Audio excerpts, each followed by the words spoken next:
El asfalto del desierto de Sonora no es solo una carretera, es una plancha de hierro al rojo vivo que fríe el alma de quien se atreve a desafiarlo al mediodía. Siento el olor a caucho quemado mezclado con el sudor ácido que me corre por las sienes, un presentimiento amargo de que el filo de la navaja por el que venía caminando finalmente se rompió. El motor de mi camión suelta un gemido metálico, un lamento agónico que reverbera en mi pecho, avisándome que el límite de la máquina y de mi cordura fue rebasado hace kilómetros. El horizonte vibra, un espejismo cruel que distorsiona el pavimento, y en medio de esa danza de calor, el reflejo de una torreta metálica en el acotamiento me hace apretar el volante hasta que los nudillos se me ponen blancos. Sé que nada bueno pasa cuando el destino decide pararte en un lugar donde ni los opilotes tienen el valor de pararse. Uno se pasa la vida entera tratando de huir de la sombra de su propia ruina, pero a veces nos alcanza con un estallido ensordecedor que hace que el mundo gire en cámara lenta. El temblor en mis manos no es de cansancio, aunque las 14 horas de ruta pesen como plomo en mis hombros, sino de una certeza absoluta: la mala suerte me encontró de frente. La cabina, que antes era mi refugio, ahora parece una celda de metal caliente donde el aire se está acabando, asfixiándome con el miedo de quien ya no tiene a dónde correr. Miro por el retrovisor y veo el humo negro subiendo de la llanta tronada. Una señal de humo involuntaria que le grita a cualquier autoridad que aquí yace un hombre desesperado y una carga que nunca debió haber salido de la bodega. El silencio que sigue al estruendo de la llanta es el peor tipo de ruido que existe, porque es el silencio de la espera, el intervalo exacto entre el error y el castigo. Siento el asiento de cuero rasgado pegarse a mi piel, el sudor bautizándome para un infierno que yo mismo ayudé a construir con deudas y plazos imposibles. Me arden los ojos, inyectados en sangre y polvo, y por un segundo cierro los párpados deseando que, al abrirlos, todo esto fuera solo una pesadilla causada por la fatiga. Pero el sol de Sonora no perdona ilusiones, ilumina cada grieta de mi troca y cada secreto mal amarrado en mi caja. Estoy expuesto, vulnerable en medio de la nada, y la figura que baja de esa patrulla allá adelante no viene a echarme la mano, sino a sellar el fin de mi jornada.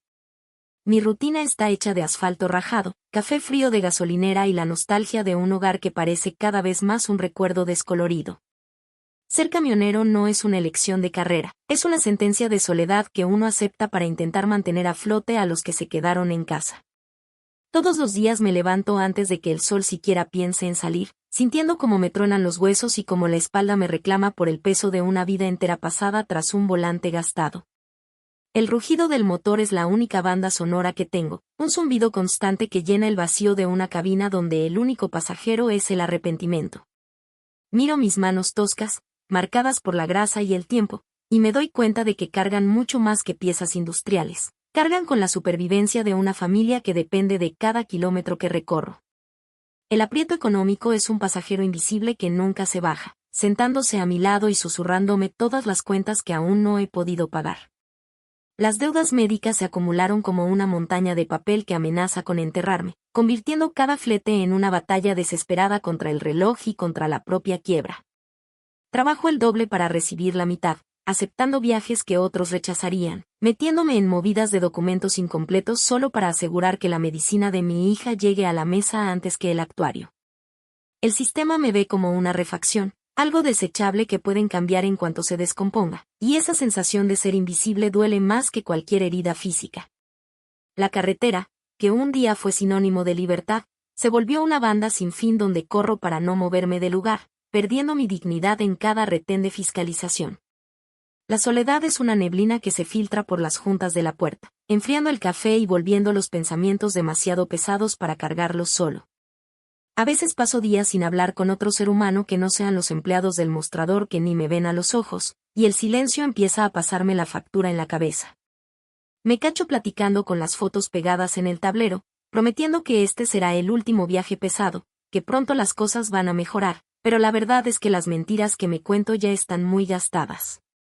Cada kilómetro de Sonora es una prueba de resistencia psicológica, un bautizo de fuego donde el calor del desierto intenta derretir la poca esperanza que todavía queda en el fondo de mi alma cansada. El cansancio no es solo falta de sueño, es un desgaste espiritual, la fatiga de quien está peleando una guerra que ya sabe que perdió. Había algo diferente en el aire hoy, un peso sutil que intenté ignorar mientras las millas pasaban bajo mis llantas lisas. El radio estaba más ruidoso de lo normal, con una estática que parecían voces distorsionadas avisándome que no siguiera, pero la necesidad es ciega y sorda a los avisos del destino.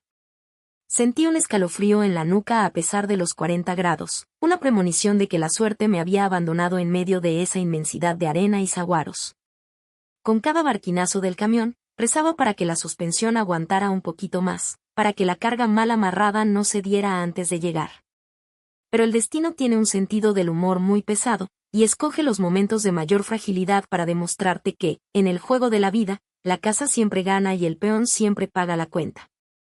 El pavimento temblaba bajo el peso excesivo, y sentía al camión luchar contra la gravedad en cada curva ligera de esa carretera federal olvidada de Dios. Iba manejando en automático, con los ojos clavados en la línea blanca, tratando de no pensar en lo que pasaría si me paraba una inspección rigurosa.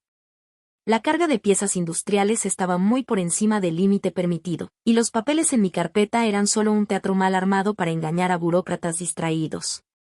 Pero en el desierto de Sonora, nadie está distraído, el aislamiento aguza los sentidos de quien caza y de quien es cazado.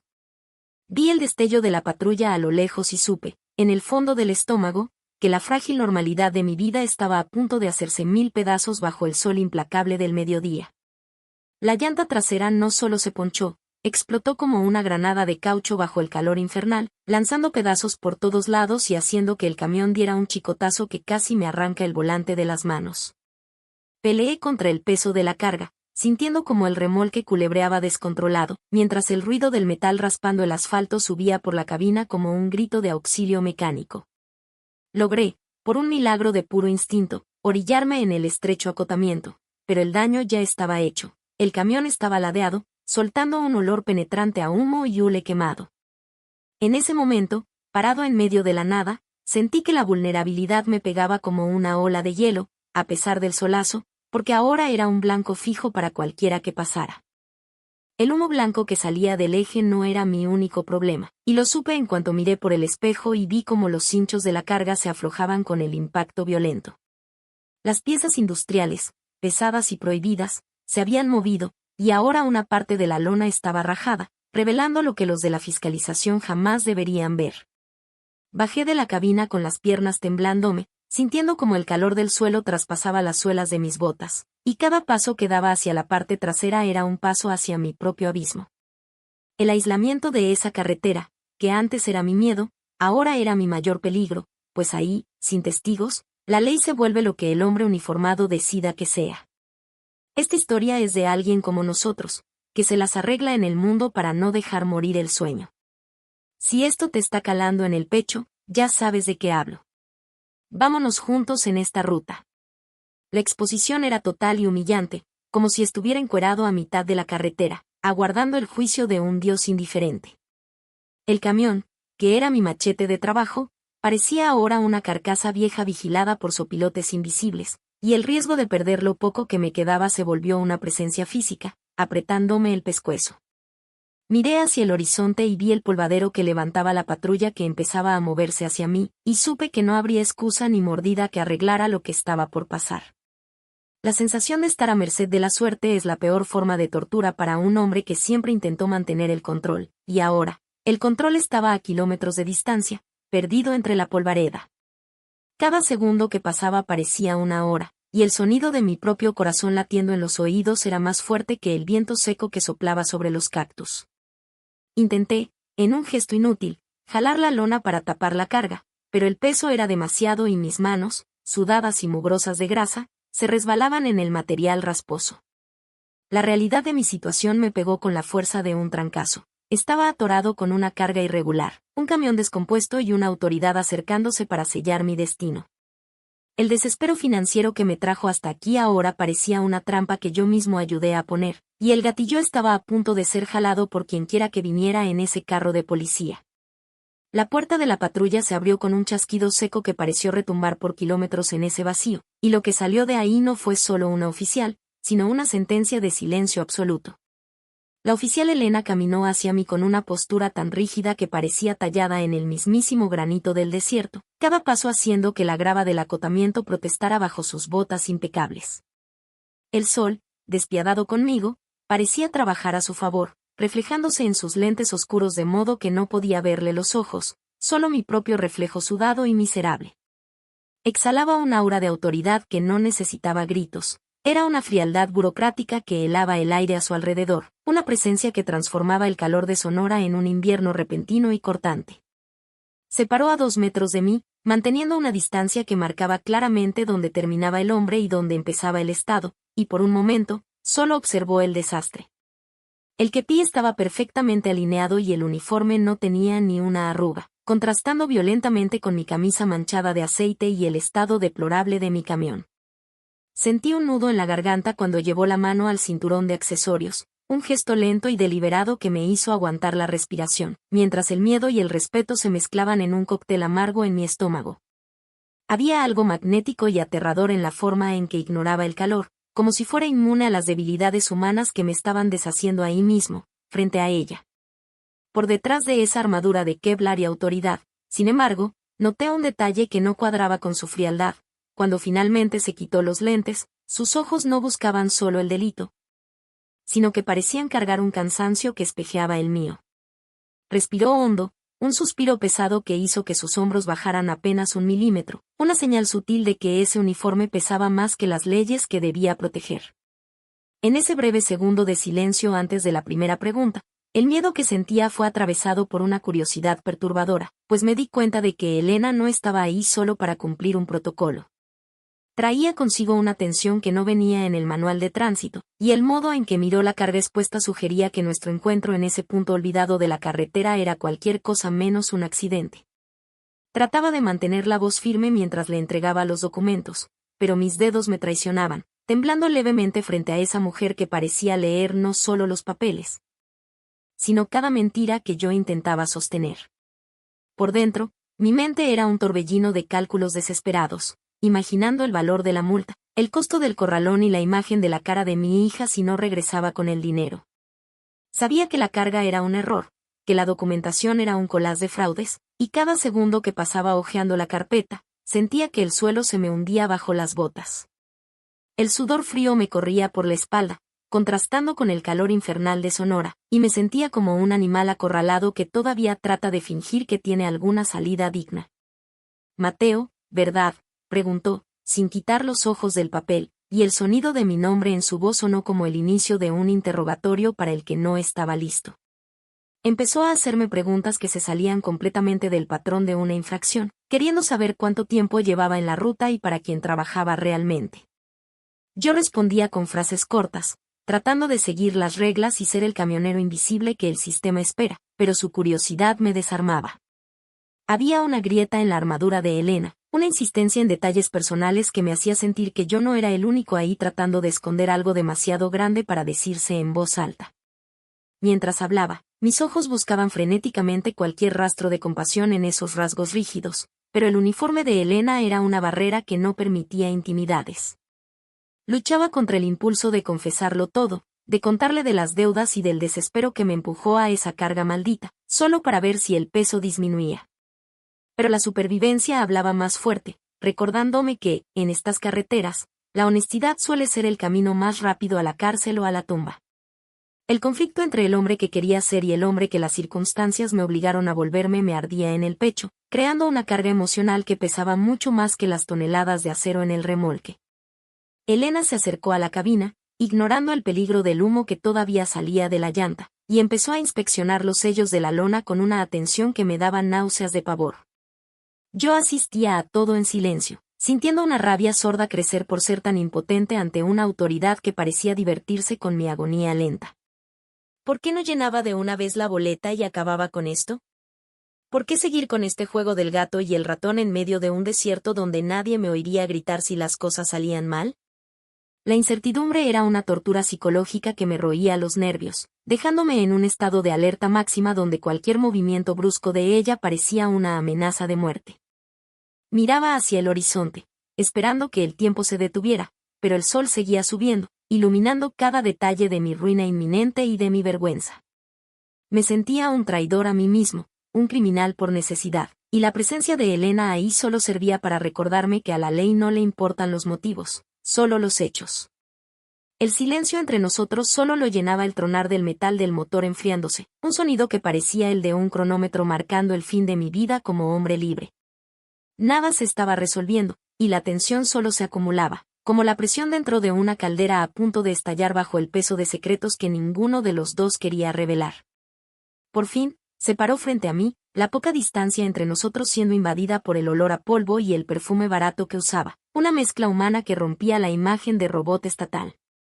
Me miró profundo a los ojos, y por un instante, el miedo dio paso a una comprensión mutua y sombría de que estábamos los dos hundidos en algo mucho más grande que una infracción de tránsito. El juego de poder estaba cambiando, y sentía que sus preguntas no eran para arrestarme, sino para probar si yo era el tipo de hombre que aguantaría el peso de un secreto todavía peor. La carga emocional subió a un nivel insoportable, y el peligro, que antes era solo financiero, ahora olía a algo mucho más oscuro y definitivo. El radio en la cintura de Elena empezó a soltar una estática agresiva, cortando el silencio del desierto como una navaja desafilada. Una voz ronca y autoritaria exigía su ubicación exacta, cuestionando por qué el GPS de la patrulla llevaba tanto tiempo parado en ese sector. Elena no se movió, ni siquiera llevó la mano al radio para contestar, manteniendo los ojos fijos en los míos, mientras la voz en el aparato se volvía más urgente y encabronada. Sentí un frío en la espina que nada tenía que ver con el clima, dándome cuenta de que ella estaba omitiendo nuestra posición a propósito, ganando un tiempo que claramente no teníamos. En ese momento, el aislamiento de la carretera, que antes era mi prisión, se transformó en una zona de sombra peligrosa donde las reglas normales ya no valían nada. A lo lejos, en el horizonte donde el asfalto se junta con el cielo en llamas, un pequeño punto negro empezó a tomar forma, acompañado de una nube de polvo que subía rápido. Era otra patrulla, y el brillo intermitente de los códigos, aunque lejano, avisaba que el tiempo de plática se estaba acabando de forma drástica. El pánico me subió por la garganta, un sabor a bilis y desespero, porque sabía que 2 policías significaban el doble de problemas y 0 chances de negociar. Elena notó mi mirada y giró el cuerpo ligeramente, observando el acercamiento del vehículo con una expresión que no era de alivio, sino de un cálculo frío y desesperado. El cerco se estaba cerrando, y la presencia de ese segundo carro transformaba mi situación de una simple detención en un escenario de crimen inminente. Se me acercó más, reduciendo el espacio personal hasta que pude sentir el calor que salía de su cuerpo y la intensidad de su mirada, que ahora brillaba con una urgencia casi febril. No me habló de multas, ni de corralones, ni de leyes de tránsito, empezó a dictar términos que me helaron la sangre. Elena quería que desviara mi ruta de inmediato a una bodega abandonada a 10 kilómetros de ahí, usando mi camión para mover algo que ya estaba escondido en la cabina antes siquiera de que yo saliera.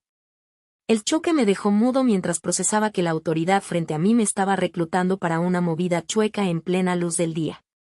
Ya no era solo un trailero con carga irregular, me estaban empujando al centro de una conspiración que apenas alcanzaba a entender. La cosa se puso peor cuando abrió la puerta de la cabina y señaló un compartimento falso que yo ni sabía que existía bajo el asiento del copiloto, donde un paquete envuelto en plástico negro brillaba siniestramente. Mis rodillas casi cedieron al darme cuenta de que estaba cargando algo mucho más peligroso que piezas industriales sin factura, y que Elena sabía exactamente qué era.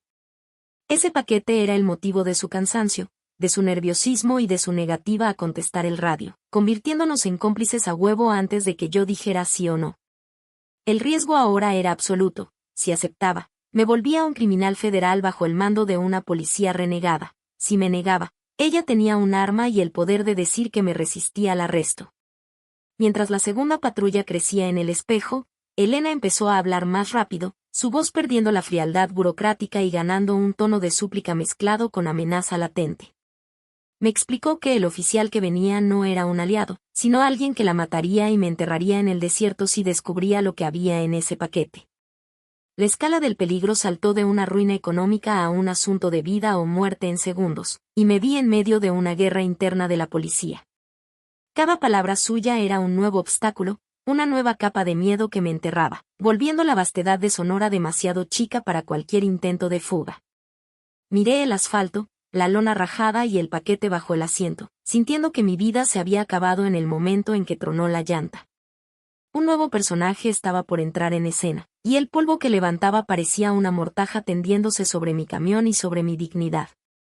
Me di cuenta de que Elena se estaba jugando todas sus canicas conmigo, un hombre que apenas conocía, porque yo era su única salida de una trampa que ella misma ayudó a armar. La ironía era cruel. El hombre invisible ahora era la pieza clave de un juego de poder donde el único premio era una supervivencia dudosa. Sentía el peso del mundo en mis hombros, una presión física que me hacía respirar con dificultad, mientras el sonido de la sirena de la segunda patrulla empezaba a oírse, débil pero constante. El peligro ya no estaba escalando. Había llegado al tope y ahora estaba por venirse abajo sobre todos nosotros con una fuerza devastadora. El sudor me corría por los ojos, ardiéndome y borrándome la vista, pero no me atrevía a dejar de mirar a esa mujer que había destruido lo que quedaba de mi paz en 5 minutos de plática. El camión parecía gemir bajo la tensión, como si la misma máquina entendiera que el camino de adelante no llevaba a ningún destino seguro. Pensé en mi familia, en la cara de mi esposa y en el futuro de mi hija, dándome cuenta de que cada decisión que tomara ahí tendría consecuencias que cruzarían las fronteras de ese desierto. La adrenalina empezó a quemarme la sangre, cambiando el cansancio por una lucidez desesperada que me decía que el tiempo de ser una víctima ya se había acabado. Ya no era el Mateo que aceptaba órdenes callado, era un hombre acorralado a punto de soltar la mordida. Finalmente, la segunda patrulla dio un enfrenón y se paró a pocos metros de la parte trasera de mi camión, levantando una cortina de tierra que nos envolvió en una niebla asfixiante. Elena se puso firme, recomponiendo su máscara de autoridad en un segundo, pero le vi el temblor en las manos antes de que las escondiera tras la espalda. Estábamos ahora bajo los ojos del sistema que ella estaba traicionando, y yo era el único as bajo la manga que tenía para no ser descubierta y ejecutada ahí mismo. La atmósfera estaba tan cargada que esperaba ver chispas saliendo del metal del camión, un preludio para la explosión emocional y física que se venía. El momento de actuar o de entregarse había llegado, y el peso de esa elección era más grande que cualquier carga que hubiera movido en mi vida.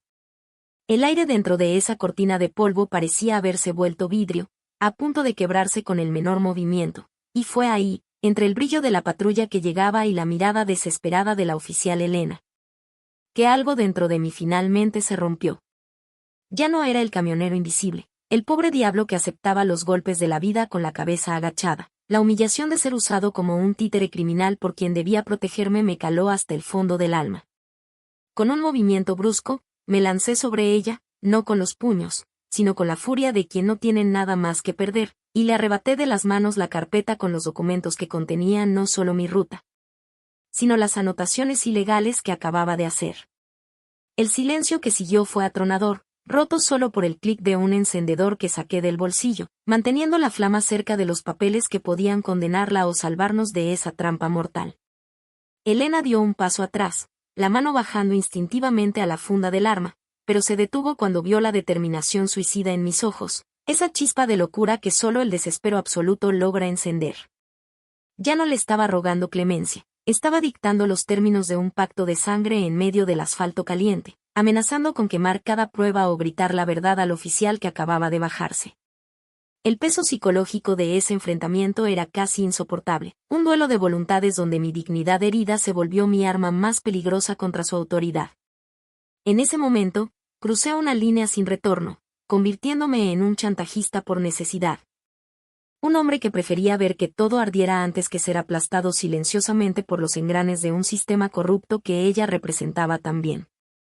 La tensión se sentía en el aire, una vibración que parecía salir del suelo y subirme por las piernas mientras observábamos cómo se abría lentamente la puerta de la segunda patrulla. Elena estaba estática, su postura de mando derritiéndose bajo el sol de Sonora al darse cuenta de que el peón acababa de darle jaque al rey en plena carretera federal. Sentía el olor del papel empezando a chamuscarse, un aviso de que el tiempo de las palabras se había acabado y que el acto impulsivo de enfrentarla había cambiado el rumbo de nuestras vidas para siempre. Ya no había vuelta atrás a la normalidad, ni a la ley, ni a la seguridad, éramos dos náufragos agarrados al mismo tablón, esperando a ver a quién se tragaba primero el mar de polvo y traición en cuanto el sargento Vargas diera el primer paso hacia nosotros. El impacto en la cara de Elena fue tan profundo que, por un instante, se le cayó la máscara por completo, revelando solo a una mujer aterrorizada que vio como su plan perfecto era secuestrado por un hombre que ella creía insignificante. No gritó, no se lanzó y ni siquiera intentó recuperar los papeles, solo se quedó ahí, con la mano suspendida sobre el arma, respirando de forma corta y ruidosa. Mientras el pavor de ser descubierta por el superior que acababa de llegar la paralizaba. Veía el sudor corriéndole por detrás de las orejas, manchando el cuello del uniforme que, hasta hace minutos, parecía una armadura impenetrable contra la miseria del mundo.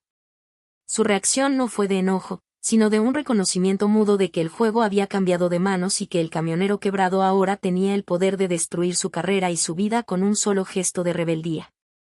El miedo que sentía antes, ese miedo frío de ir a la cárcel, se transformó en un vértigo de pura adrenalina peligrosa, porque ahora sabía que no había camino de regreso a la vida que conocía. La situación se había salido de control de forma definitiva y catastrófica, y el silencio que nos envolvía mientras la otra patrulla terminaba de estacionarse estaba cargado con la certeza de que nada volvería a ser igual. Miraba mis propias manos sosteniendo esos documentos y el encendedor, dándome cuenta de que acababa de incendiar el puente que me conectaba con la sociedad civilizada y con las leyes que siempre traté de respetar.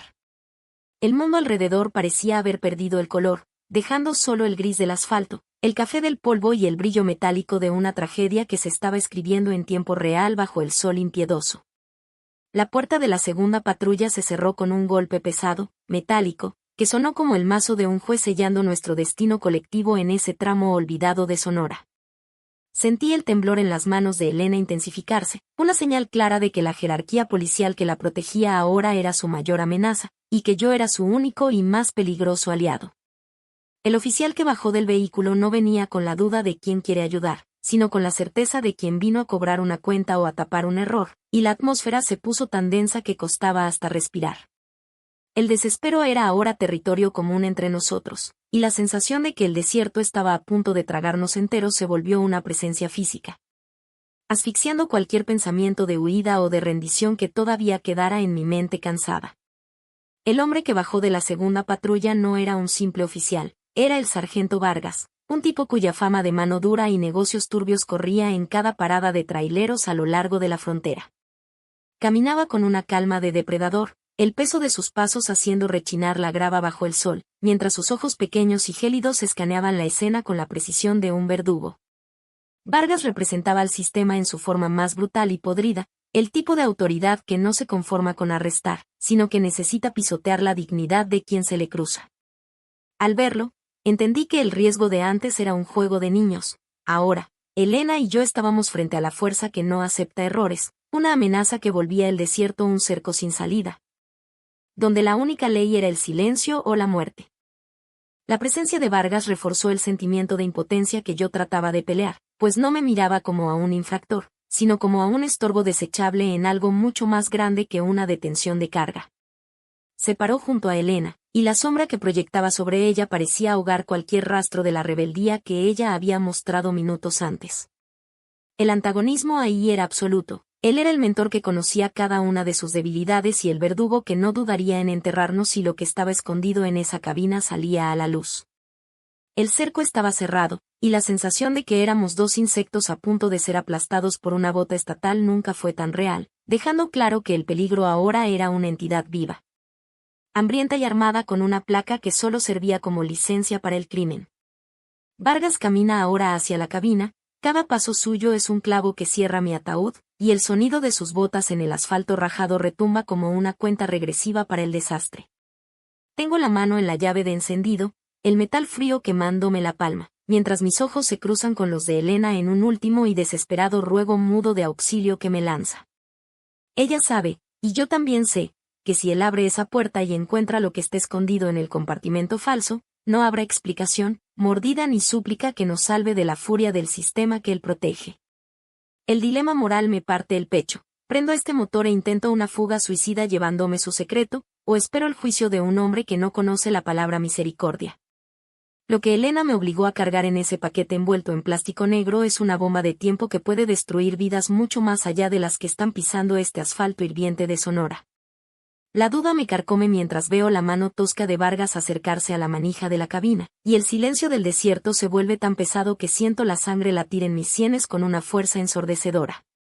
Soy solo un trailero agotado, un hombre que solo quería pagar sus cuentas y volver a casa, pero ahora sostengo el destino de una oficial de policía y un secreto que huele a sangre y traición. El aire está cargado de una electricidad estática que me eriza los pelos de los brazos, y la decisión que tome en los próximos 3 segundos va a definir si seré un sobreviviente o solo otra osamenta olvidada en la arena. Vargas se detiene un instante, voltea la cara ligeramente y me lanza una mirada de reojo que dice que ya sabe que algo anda mal, que siente el olor del miedo que sale de mis poros. Jala el pestillo con un movimiento lento, deliberado, y el rechinido de la puerta al abrirse suena como un grito de guerra en medio del vacío de la Federal. Miro hacia el horizonte vibrante, hacia la patrulla de Elena y hacia mi mano que empieza a girar la llave, sintiendo que el abismo finalmente llegó y me está devolviendo la mirada. ¿Qué va a pasar cuando el sol ilumine el interior de esa cabina y revele la verdad que tratamos de esconder a toda costa? La carretera no se detiene, el tiempo no vuelve, y mi pesadilla apenas está empezando a tomar su forma más aterradora y definitiva.